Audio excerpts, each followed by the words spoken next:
This is a long way from the streets of Luton Town to now be at the Oxford Union.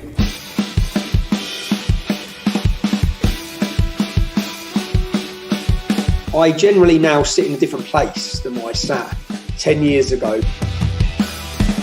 It's an idea that you can change your mind. No, it's a faith, like Christianity. Like Scientology. It's like all faiths. Like it's a Scientology? religion, it's a faith. Like Scientology?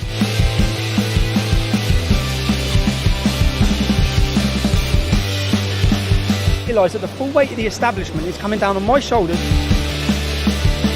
And the control of one world can't come into place while you have strong nationalism, while you have strong identity.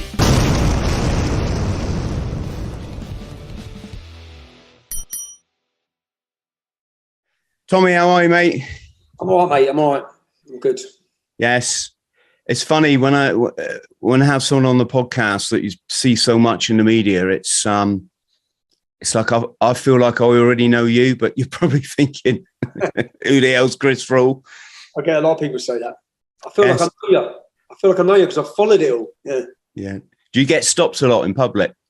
I do, yeah, I do. And it's positive. It's all positive, really. Do you know, like, you'll see the snippets online, you'll see the little confrontations sometimes, but the vast majority is positive. And strangely enough, actually, with Muslims as well, the vast majority, especially nowadays, is not like, I haven't had much grief off them for a while. Even when I'm walking about, I get, all right, Tommy, bruv. It's strange, man. I get some of them, I had some big Muslim, a big guy, come up to me in Luton Town Centre. He come walking over. I thought, here we go. He goes, Tommy, come here. I was thinking, all right. And he put his hand out, yeah. And he shook my hand. He goes, I don't like you, yeah, but I respect you. I said, what? He goes, I respect you, stand by what you say, and you mean what you say. He goes, I disagree with everything you say. He goes, but I'll shake your hand on that. And the vast majority, which I've actually realised as well, is the vast majority of Muslims I see are pretty sound. They are sound. And well, that's the thing, isn't it? You must have been the most misrepresented guy in this island's history, because you don't have an issue with Muslims. This podcast, I'll just say it now for friends at home, we love all people.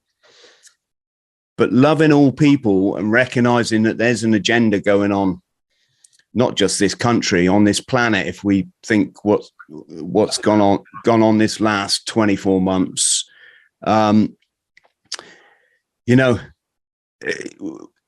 we could get deeper into this with names like BlackRock and Vanguard. When you realize that two corporations have leading shares and stocks in every single company on the stock market, then you get quite an alarming view of life, I'd say, Tommy. Do you know what I mean? An awakening view. Yeah. And an awakening view. And while you're on, it's like I think most Muslims don't have much of in the early days, young Muslims have been aggressive towards me. But to be honest, if I was a young Muslim and the person that I'm painted to be by the media, I'd have a problem when I see me walk down the street. If I was the person I'm represented as, I'd challenge me. But many Muslims who listen to me probably think, okay, he's right. Yeah? My view on Islam which is what I talk about, and I always try and separate Muslims from Islam. I've got an opinion on Islam. I speak about the scripture of Islam, and I speak about the problems that Islam will bring. Yeah? If I opposed Christianity and I'd done that, everyone would celebrate it. Yeah? And I certainly would not be called a racist. So I don't believe that any ideology should be given a protected status from criticism, least of all in Great Britain, and least of all with the problems that stem from it. So we should be open to talk about those problems without everyone taking it as, I hate all Muslims because I'm saying this, because I certainly don't. So many of the people I've met growing up and I love them have been Muslims. That's not it. And yeah, that's it, man. But while you're on for corporations, I think there's the world, the WHO are having their, or the World Economic Forum are having their moment now in Davos. I was just watching this the first day. I think a lot of people are going to have been awakened over COVID. And you talk about the agenda. I generally now sit in a different place than what I sat.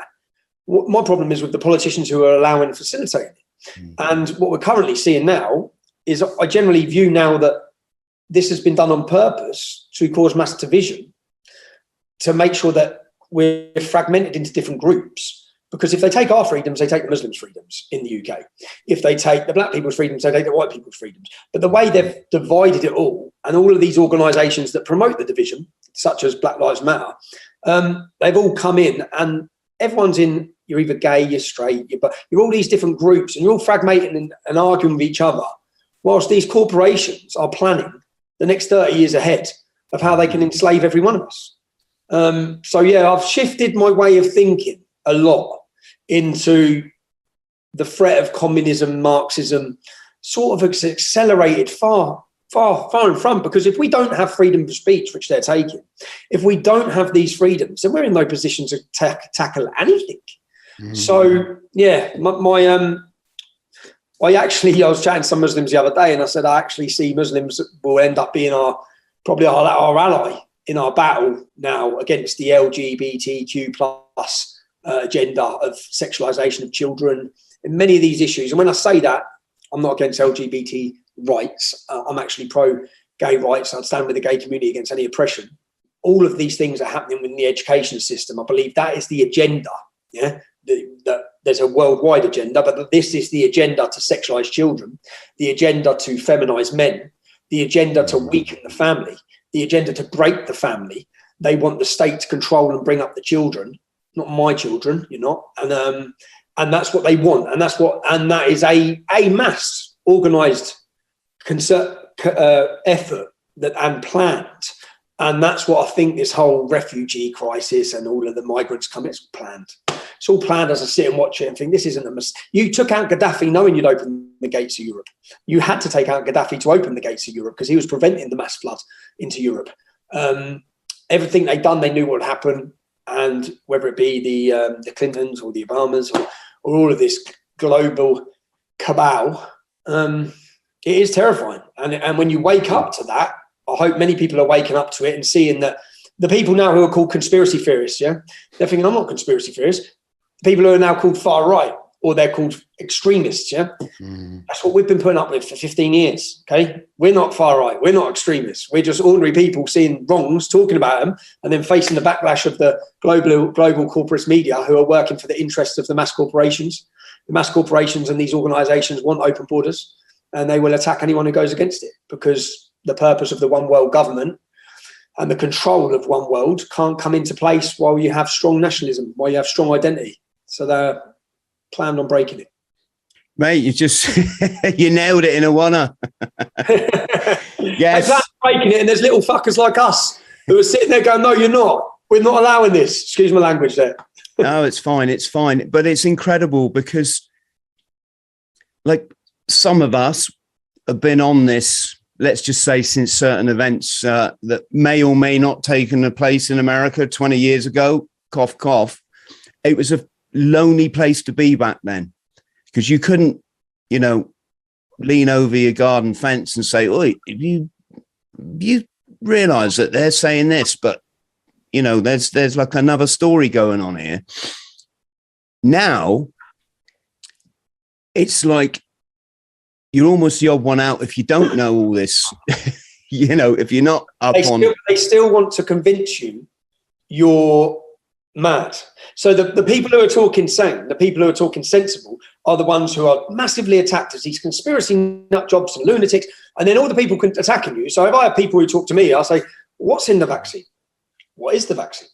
Who's behind it? What are they don't know anything about any of these things, yeah? I was thinking, have you researched any of it? What about the corporations behind it? What about Pfizer? What have they done in the past? What's their flaws? What's their problems? Yeah, what have they done wrong? What have they done morally wrong? What have they done? And these people have not researched anything. Most of them who are just screaming the media's narrative and listening to the media. But I think it's quite encouraging.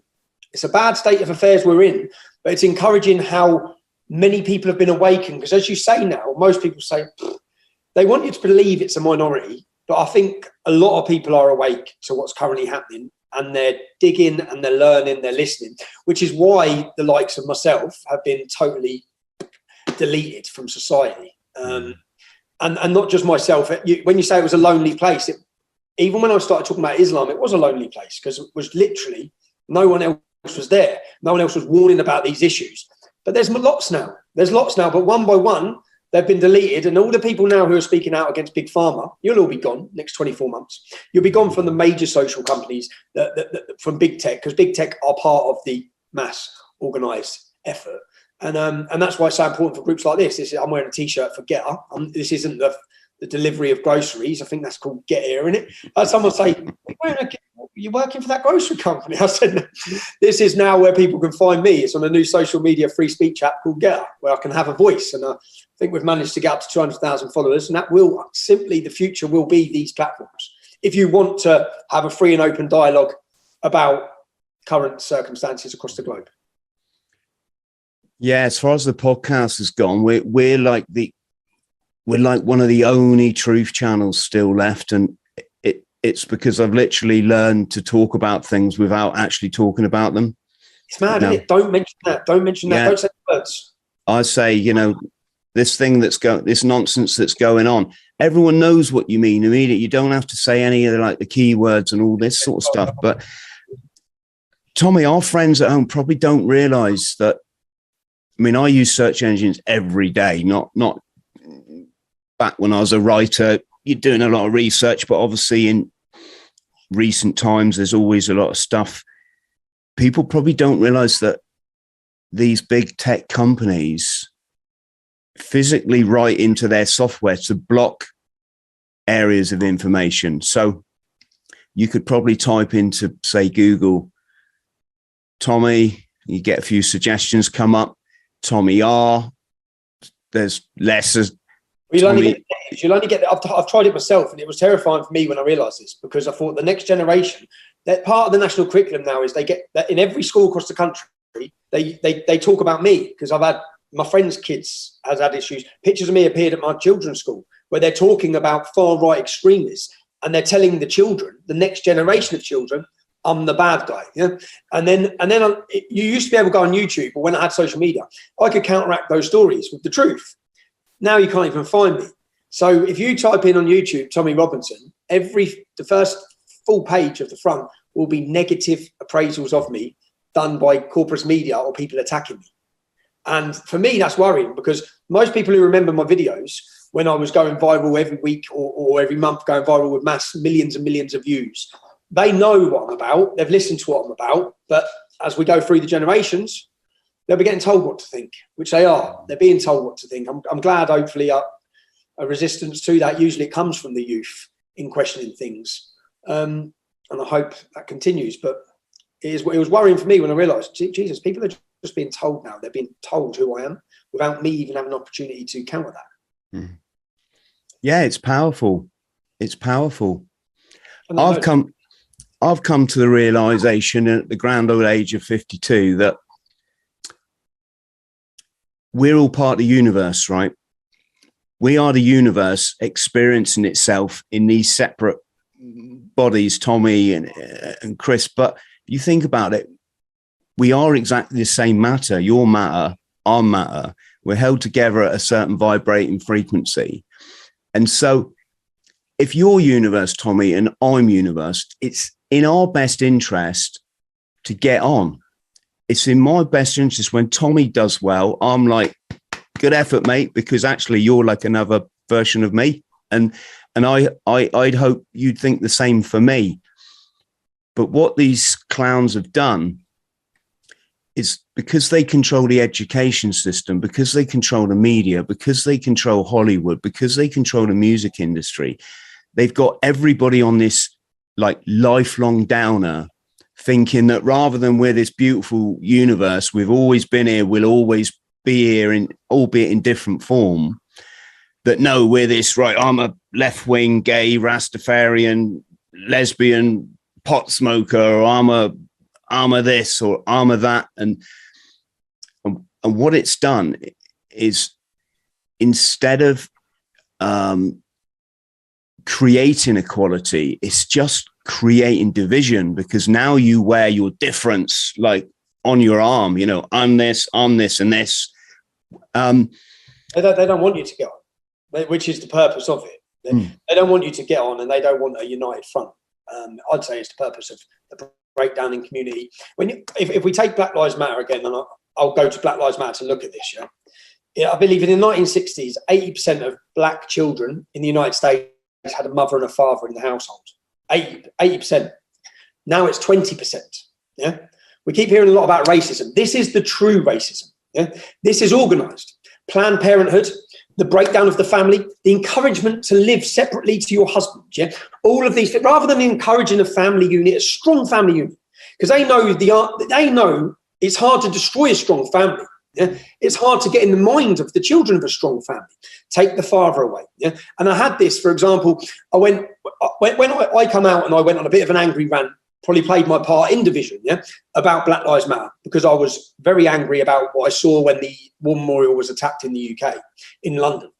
Now, and then I held my hands up and I said, listen, because I'm not against black people at all. Yeah, I'm happy to debate anyone on this issue. I was invited to Brixton. I went to Brixton. I was scared. I was worried. Because I got invited and I looked up the man who had invited me, and he was a top-known gangster of Brixton, yeah, but a very strong believer, or known as a very strong believer in free speech. So I went along, and it was a room of about 80.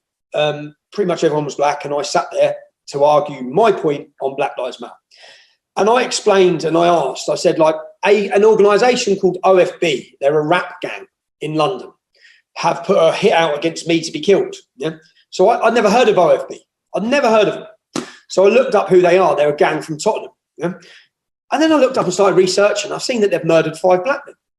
I said, so this gang who are angry with me about Black Lives Matter have actually took away the lives of 5 black men. Yeah? But yet they're screaming at me. And they're screaming at me and everything's about racism. And then I went through one of their songs, which has had 5 million views. Yeah?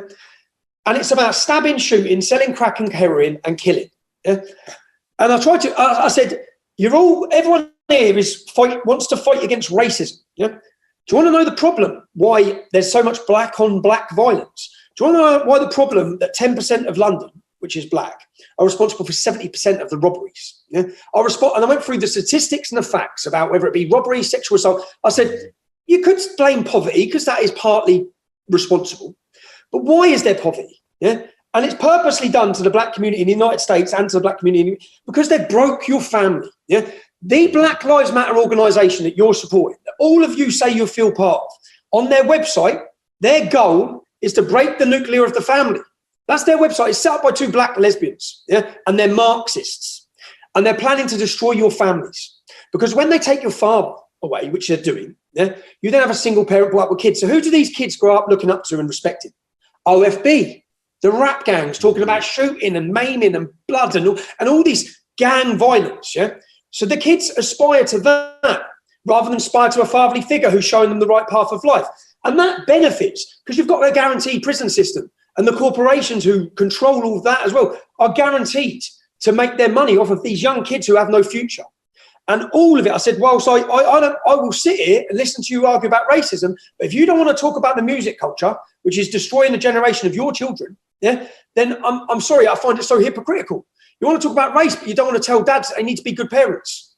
You don't want to say, dads, you need to be part of your child's life, yeah, or else this is what's going to happen.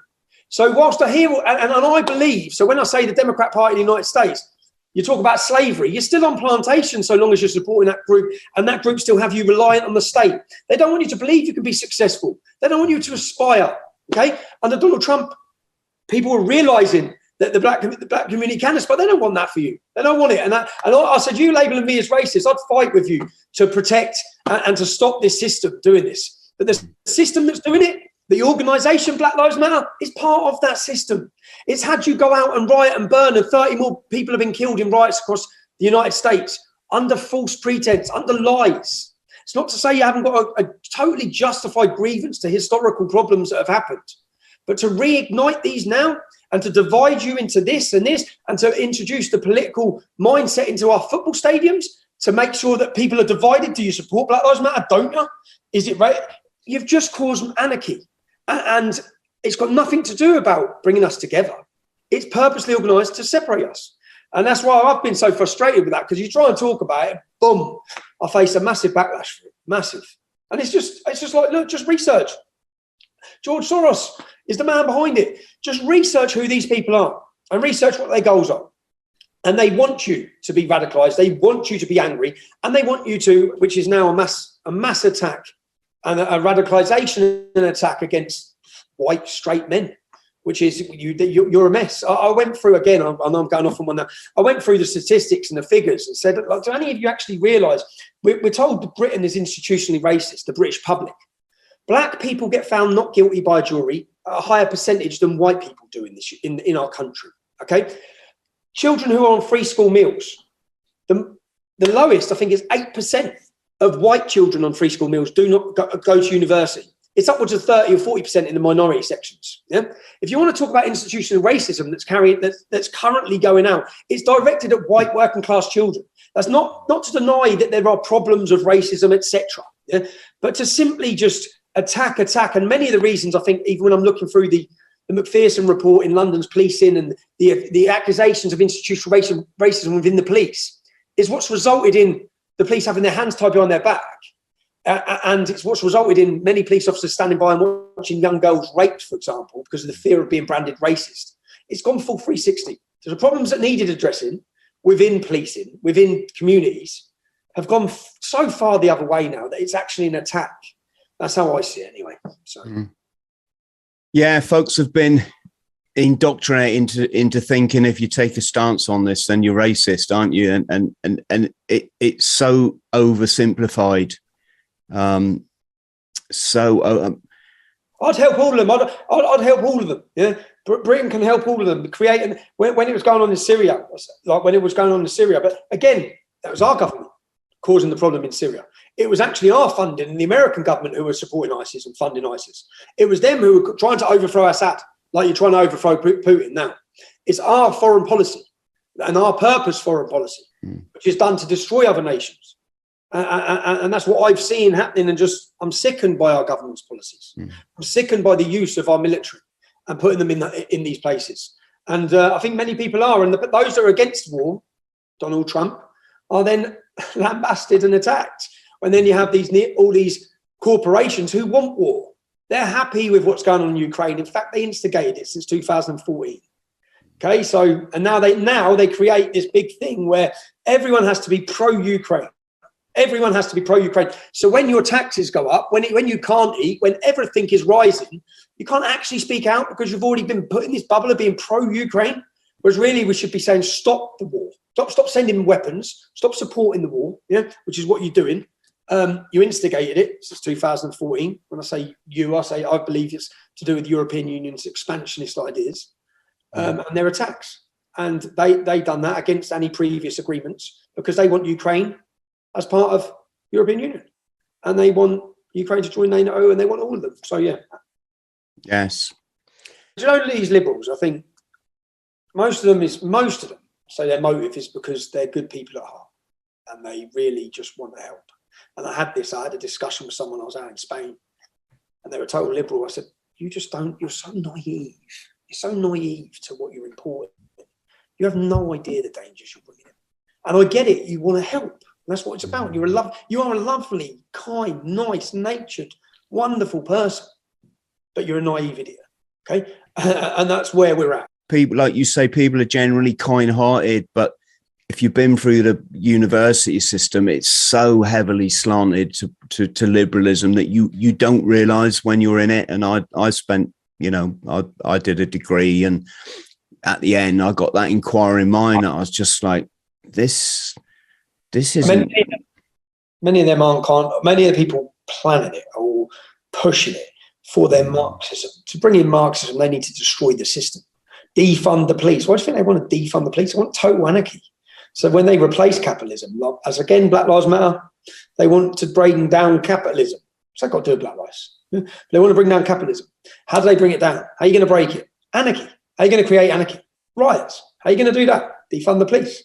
Make sure everyone's angry with the police, through lies as well, because most of the things they're promoting is lies about the police, especially about British police, and the statistics to do with racism, etc. But yeah, so many of the organisers and in universities, I think professors, is 80% plus are left wing or far left views, and they have the Marxist idea has infiltrated our education system across the globe, especially the United States and Great Britain. And they know that to get into the minds of the youth. Well, how many times do you see now these purple-haired, piercings all over, non-binary, fucking trans fucking lesbian Muslim teachers. I see all these videos all the time. Why are you teaching? Why are you trying to talk to young children about sexual things? Why are you trying to talk to them? Well, what does it matter about gay, straight at the age of 5 or 6? What does any non-binary, all these different genders that you're pushing and promoting now?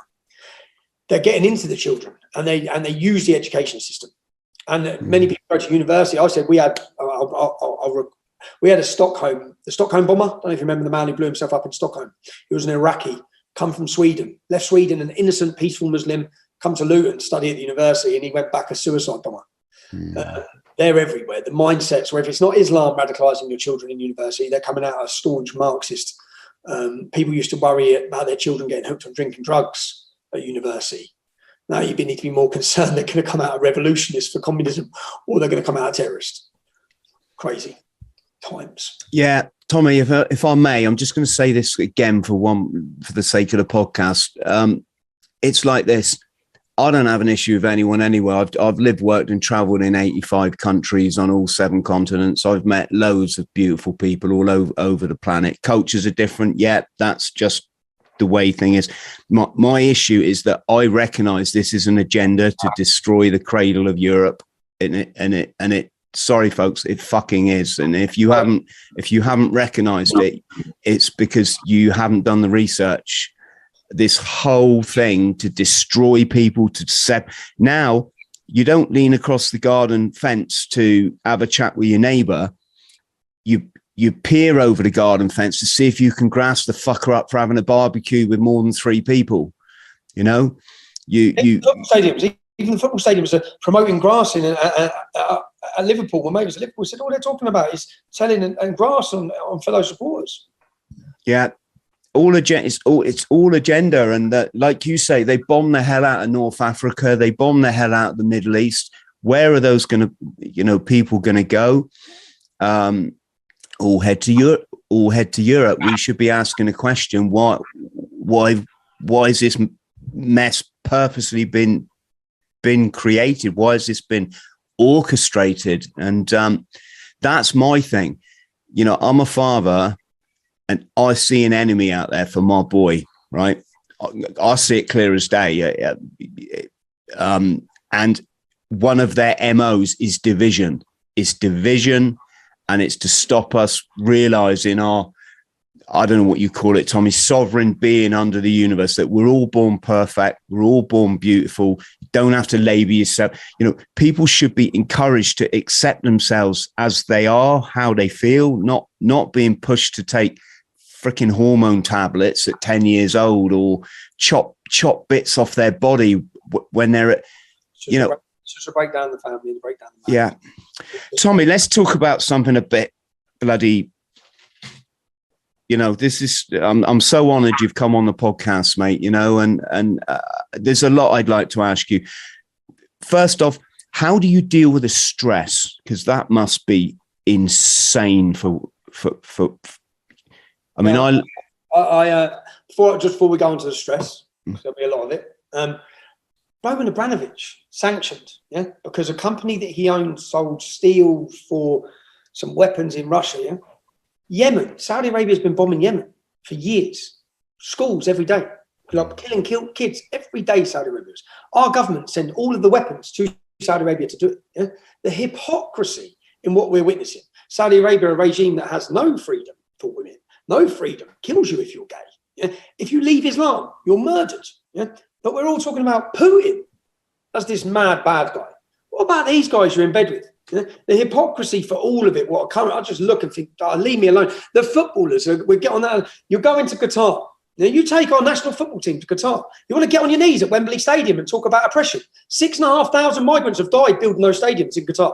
6,500 slaves in 2020 to 2000 have died. Yeah, and you want to moan and get on your knees about historical abuse. The abuse is happening right now. Yeah, it's happening. You've got slavery out there. What about gay English fans who want to go watch the football in Qatar? What are you going to tell them not to be gay? Because they'll get executed. They'll get killed. It's punishable by death. Yeah. Yet, is Gareth Southgate going to lead the woke mob about that? Because he was all woke in the Euros when it's easy to be woke. Yeah, you want to stick your rainbow flag in the football. How many of our footballers are going to walk out with rainbow flags in Qatar? None of you. Yeah, none of you. Why are you even going out there? like if Gareth Southgate, I don't mind if you want to be pro Black Lives Matter and you want to really stand on these issues, then stand on them. Okay, don't stand on them when it's easy to stand on them. Stand on them through everything. If you're against slavery, you're against modern slavery in Qatar. If you're against slavery, you're against the slavery of our daughters in every town and city, including Rotherham, Telford, across this country. Speak about all of it. Yeah, don't just go with the wind and get down because everyone's clapping you for being pro Black Lives Matter. If you're against oppression, stand against all oppression, starting with Qatar and the Euros. Do not if he has any, if he's not a hypocrite, yeah, and the rest of the football team aren't, then don't go. You want to make a stand against what's going on out there, against the oppression of women and the rest of it. But anyway, now we get on to stress, because that just stressed me out thinking about it. Thinking about what you've done to football in England with your Marxist getting on your knee crap. You've made so many people fall out of love with it. You've divided so many fans. But yeah, stress.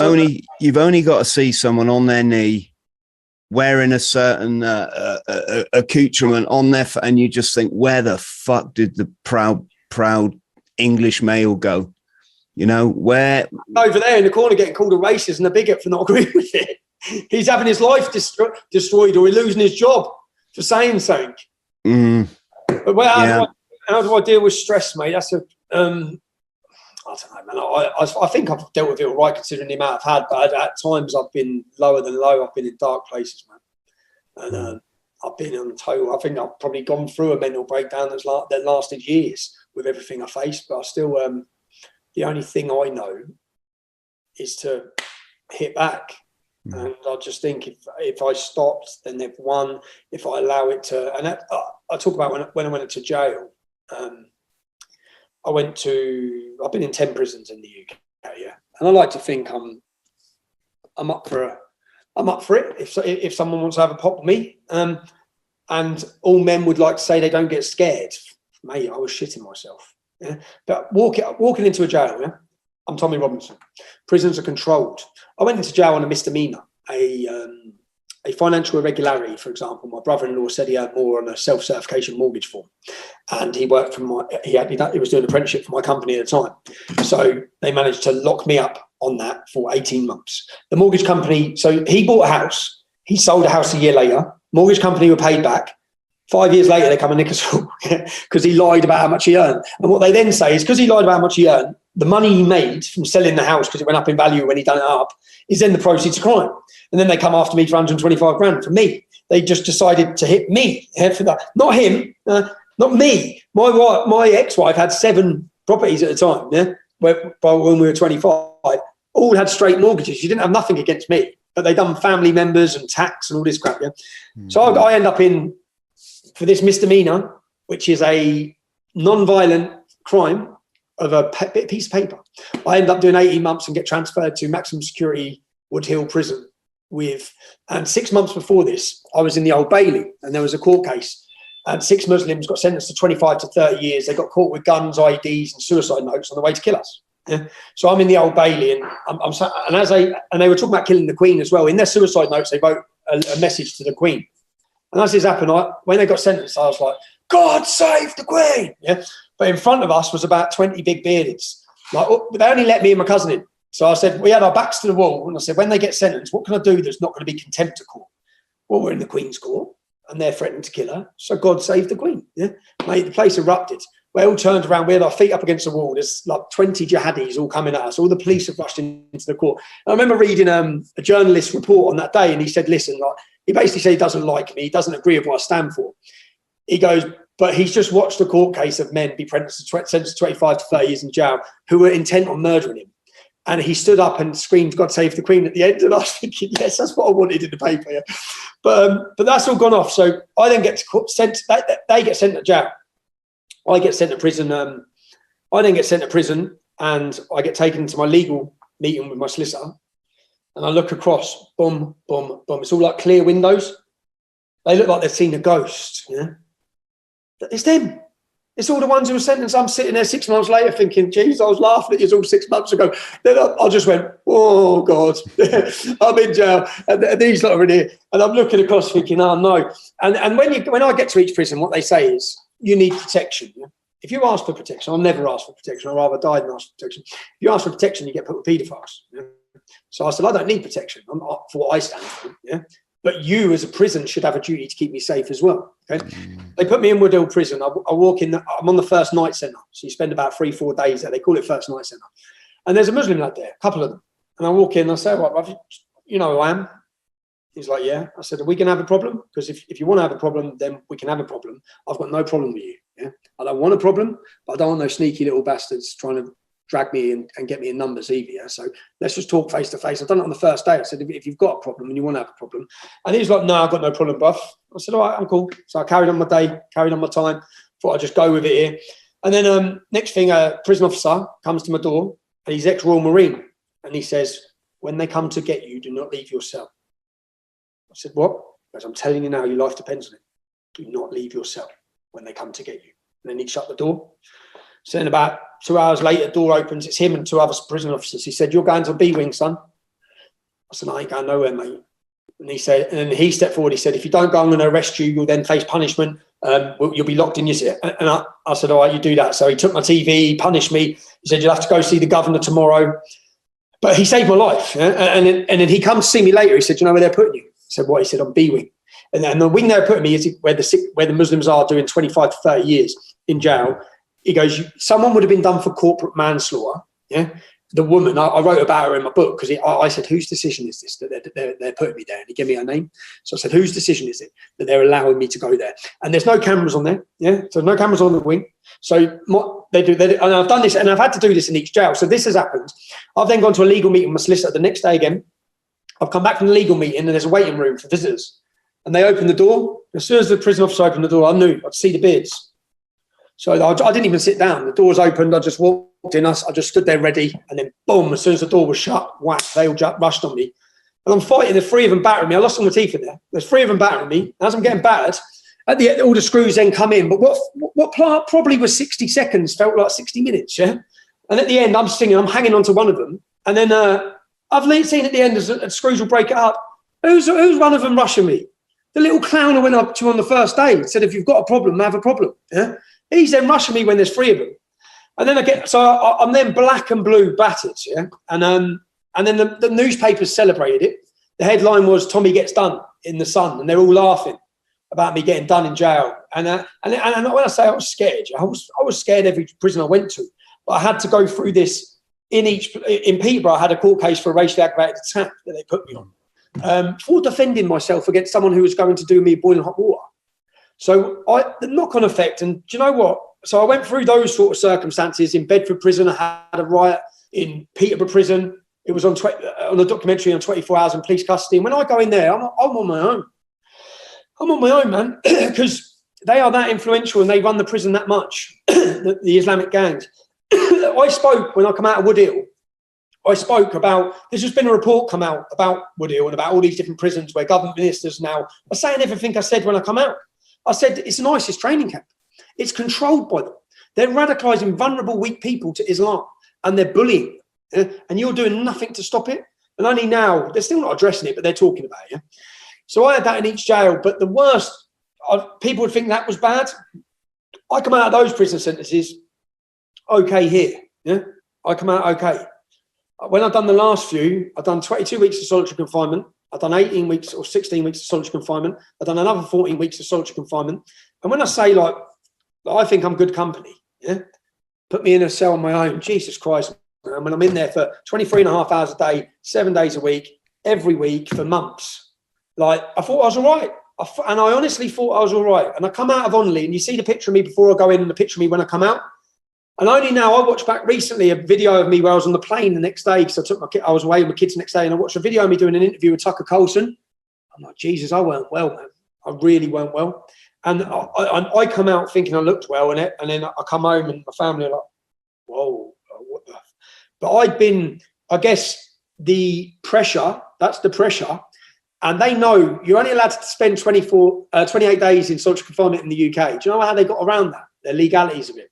I was in Wandsworth block solitary confinement for doing nothing. I didn't ask to go on solitary confinement. They put me on solitary confinement for my own safety. Yeah?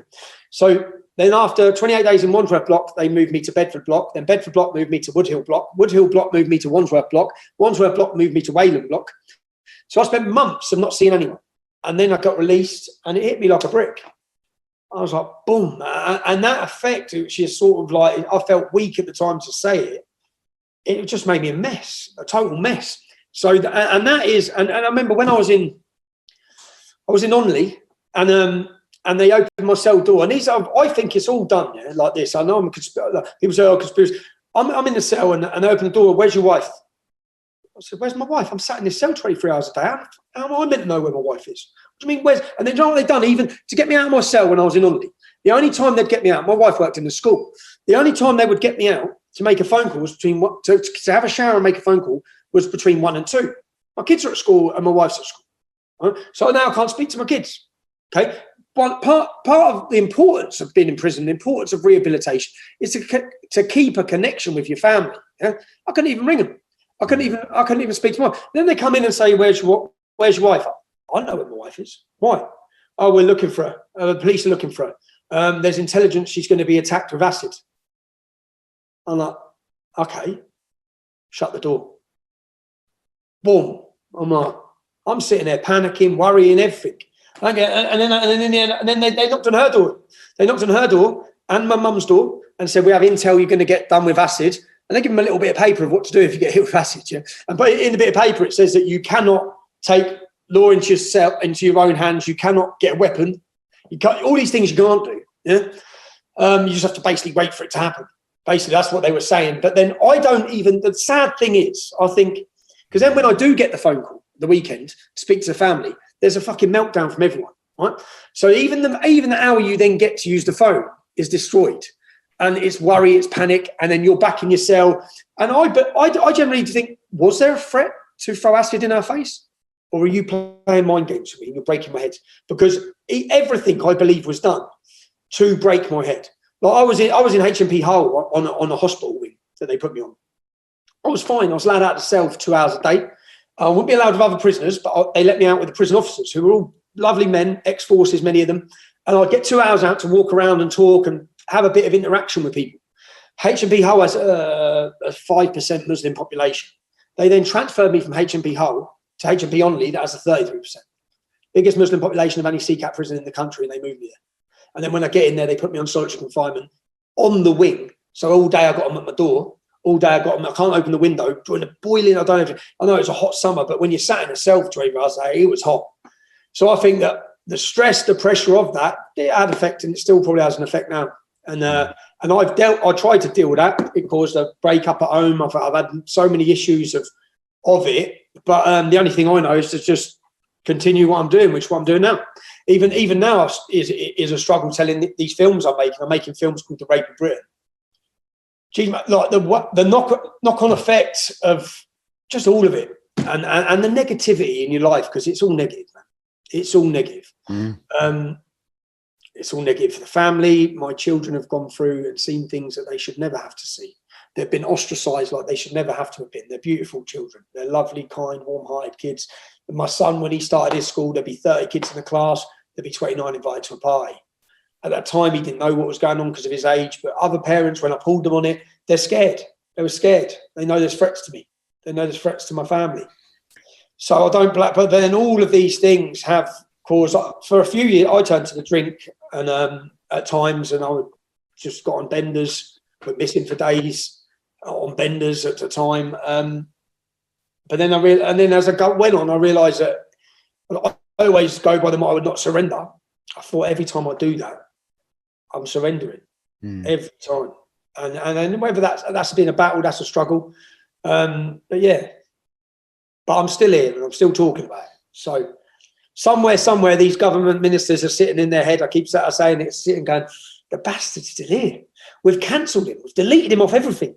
But he's still going, I think, and I'm going to continue to. So get yourselves ready.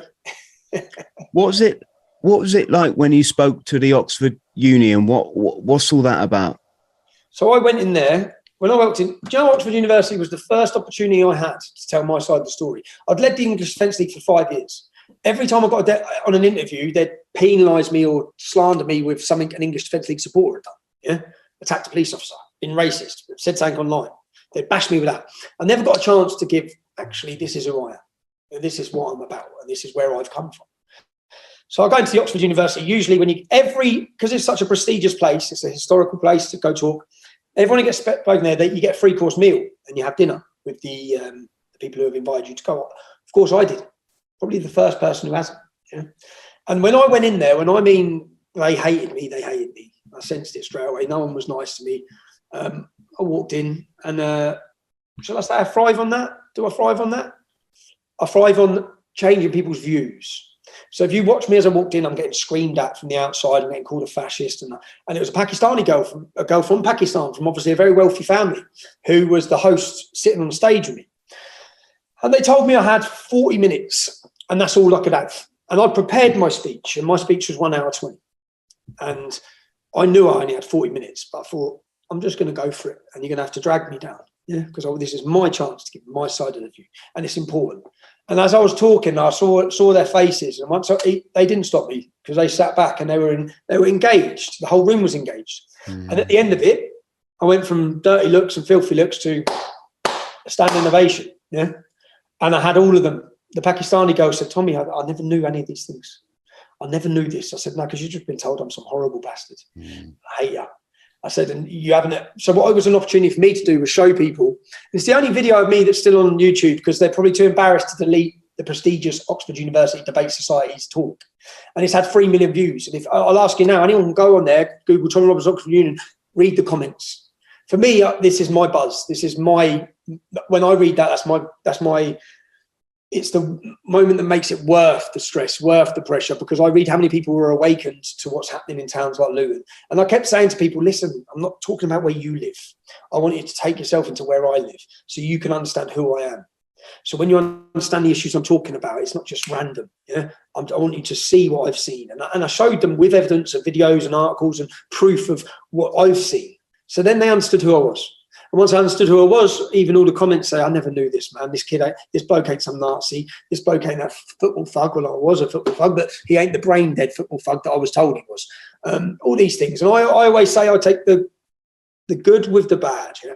So I had a real upbringing in Luton. Luton is one of the most roughest towns in the UK, with the highest poverty in the UK, with the highest criminality in the UK. If it wasn't for my upbringing, if it wasn't for my some of the wrongs I've made, some of the choices I made as a youth, I wouldn't have stood the test of this. I would have disappeared under the first threat, let alone the first broken nose or the first prison sentence. It was due to the upbringing I've had.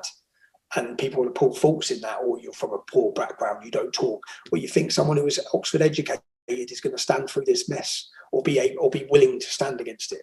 It was never going to be doctors or nurses that were on the front lines to battle these issues. So yeah, and I think I'm from a very grounded upbringing, and lucky enough, I've experienced the multiculturalism. I can talk about the pros and the cons. I'm not just talking about something I've read on the. I remember I was debating a professor, and on the debate, it's a funny debate because I said, "Where are you?" And he was in Brussels. I said, "Oh, right, you're in Brussels. So you're the expert on multiculturalism. Where were you brought up?" Exeter. Bruv, 99.999% English. Why? You're the expert on multiculturalism. It's like telling someone to read a book on building a wall or a house and telling them to go build it. You ain't got a clue, mate. You don't have a clue what you're talking about. And I think I do, yeah. So literally the Oxford University, and I felt great after it. And I had the Pakistani girl say to me, she goes, Tommy, when I come to England, I was in Manchester, I was in the Muslim community, I had to run out of it. So, because I don't cover my hair, I don't even wear hijab, yeah? And in Pakistani, many of us don't. And I'm like, really? She said, there's a massive liberal youth movement in Pakistan youth who are liberal don't want to wear hijabs, don't want to cover up. Yeah? He goes, we're pushing it. He goes, and I run. And after listening to you now, I understand, I get it. I said, darling, I want you to have that freedom in Britain. I want Muslim girls to have freedom. If they want to get with an Englishman, let them get. Do you know, like, while you're on that, there's a little village near Luton called Barton-le-Clay.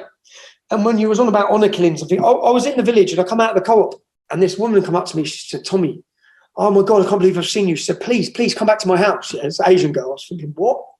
So I'm married, baby. Yeah. But she said, please come back. Please, you would understand when you come, please. And she said, I just live 5 minutes this way. So I'm like, okay. And she said, and she was in tears, yeah. And I thought, there's what's going on in her house. I thought, we're going to get to her house. There's a problem with a man. I didn't know. And I got there and she opened the door and an Englishman answered. It was her husband. It was her partner. She said, Tommy, I've been hiding here for 10 years. I've been hiding here. My family would kill me if they could find me. I said, for what? She said, for falling in love. I was like, oh, man, darling. And it was a mum. And they were only from a town 15 miles away. And there she is hiding.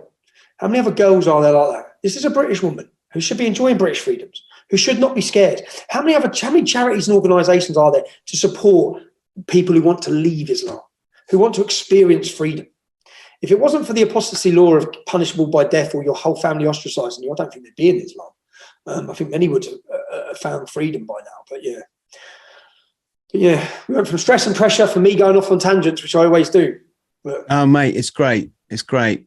I was in Singapore once and I met a local lad and we were walking past some temple and he stopped and he started to do, I'm guessing it's some Buddhist, respect thing. And he looked at me and he said, Chris, what religion are you? And I said, none of them. He went, free thinker. and I tell you what, I treasure that, Tommy. I treasure being free. I treasure being able, I love the scriptures, right? But you're never going to understand the scriptures if your only training has been in a church or in a this or in a that, because they are not telling you the truth. They're not telling you that this is ancient texts go back thousands of years, all about getting control of your ego. Spirituality, I've got some friends who are real spiritual, and that's all they got about is ego. Lose the ego. You got to lose the ego. Yeah.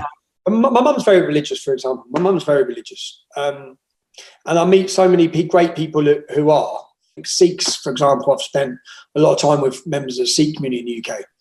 Mate, you couldn't ask for a better, stronger, even patriotic community of migrants.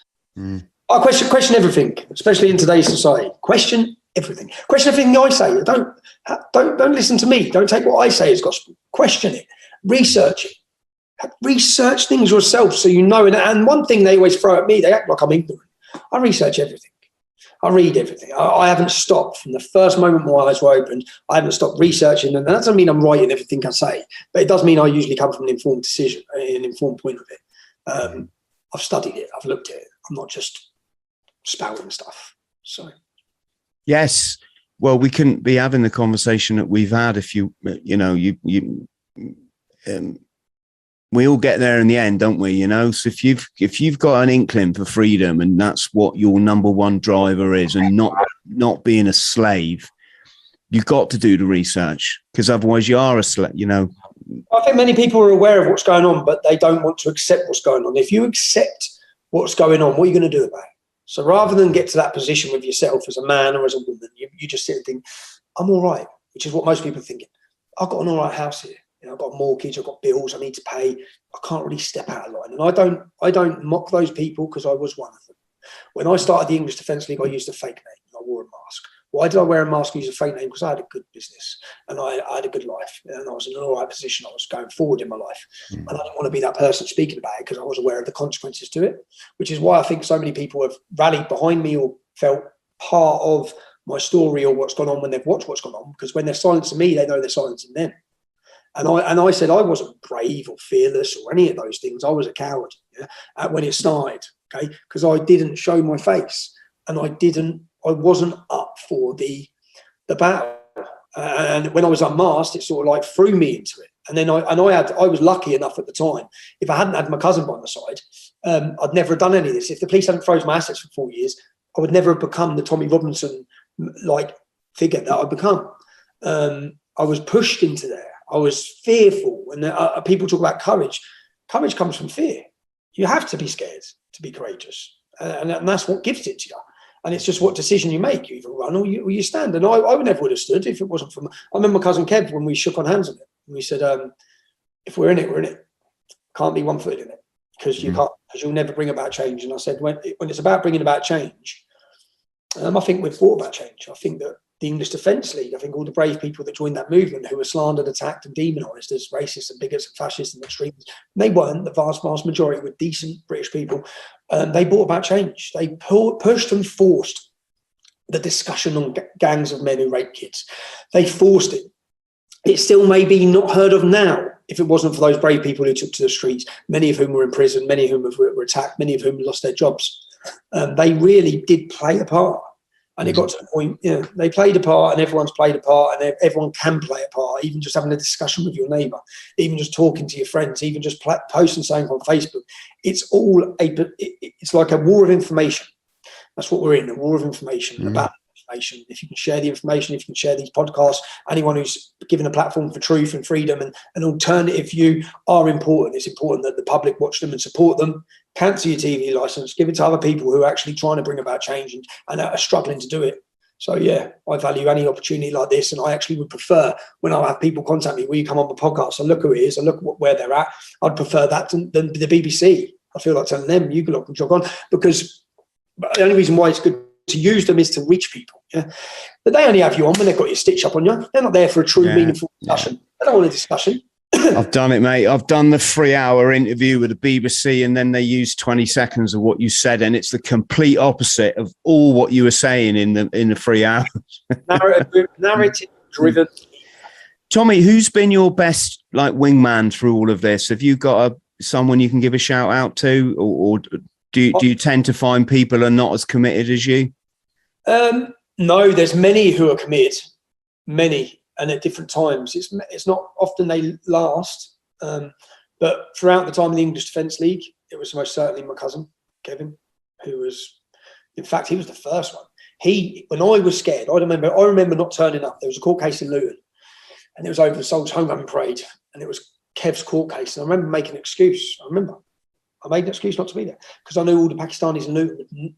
They all know me, and no one knew who Tom Robinson was, and I knew they'd see me there, and I knew the backlash it would bring me. But Kev went in all head held high, man. He took part in Young British and Angry. Don't know how it was at the time. I think Kev was about 40 at the time, but it was Young British and Angry. He put his face to it when I was too scared to put my face to it. Nothing would have happened without him. Nothing would have progressed to where it progressed to without him. Not just without him, without many people. Even recently on the films I've been making, The Rape of Britain, I was in a very bad place 18 months, 2 years ago. I went and spent, you have to understand the time that's gone into researching this film and spending time with victims and nurturing them and going through their stories. And I was in a bad place, and I took myself out of England to write this. I'll show you in a minute, to write this. I took myself out to concentrate on this and concentrate on myself, concentrate on my health. And I went away and I was training, and I was training 3 hours a day. I was getting myself into a fit state, mentally, physically. I was working on this book with time away. And then someone had spent time with all the research we'd done and the little videos I'd made, and they put together, and they sent me it, and I watched it, and it was one of the victims we'd met. She was crying and it was emotional, and I'd done all the research, but I hadn't got to putting the films together because I knew what was going to come, and I thought, am I even ready for this? Yeah, I know what's going to come. And if anyone who's followed my story recently, I've had them at my mum's house, I've had them at houses looking for me. I've had these gangs threatening to rape and murder my daughters, telling me they're going to get them from school. I knew all of this was coming. Yeah? I expected by now to have been arrested again and prosecuted and imprisoned again. And I still wonder what they're going to do, because I've put episode 1 and 2 out, proving police corruption, proving all these things. I'm going to go for the council soon. It's coming. I'm going to expose people who are corrupting within that council, the sexual allegations against some of them. So all of this is coming in the work I'm doing. I expected it all, and I didn't know if I was ready for it. And then this one gentleman sent me a video, and he pieced it together. And it was me talking outside the Old Bailey. And it's got bits of footage that I wasn't even aware and hadn't even thought of. And it was me talking about my story and how important it is. And then it was showing the girls crying. And it just snapped me, man. And I was like, what am I doing? I said, because I am in a position to tell these stories. But not just in a position, but some people are relying on me to tell these stories. And then I just said, right, we need to just go full steam ahead now. And but I was in a very, I wasn't coming, I wasn't doing anything. I was misty. I'd had drama in my family. My kids had a difficult few years. But then now I threw myself straight into it now, and we're 2 episodes in. I'm about to release this. This is my book. I worked on it. Tommy, give it a shout out, because we'll put a link below the podcast so people can grab a copy.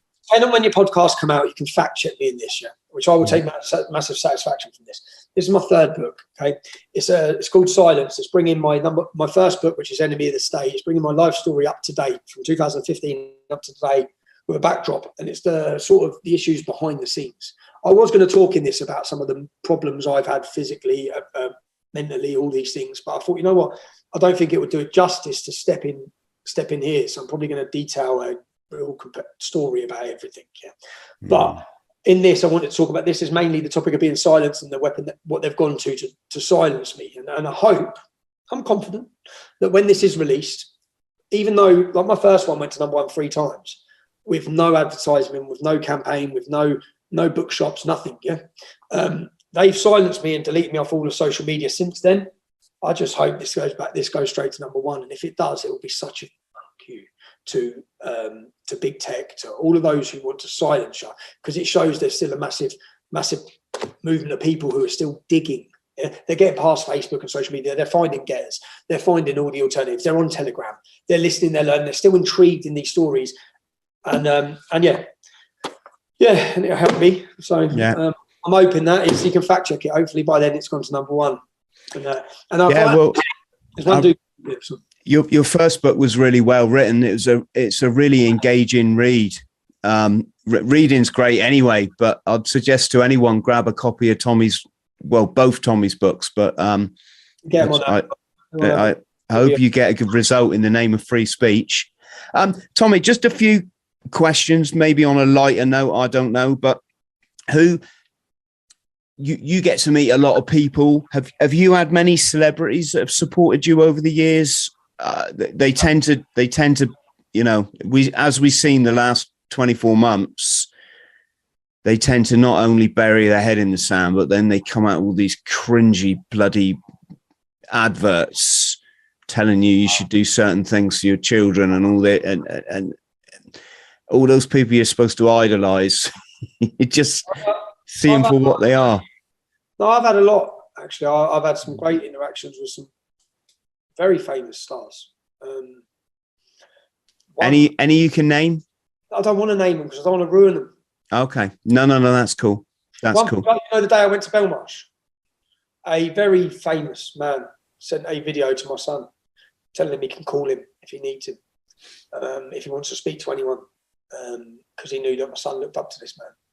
And I've had some very high rank, some superstars who have actually. I had another one who faced up when I was with him once. They faced on my son, talking to my son, and it was an idol of his again.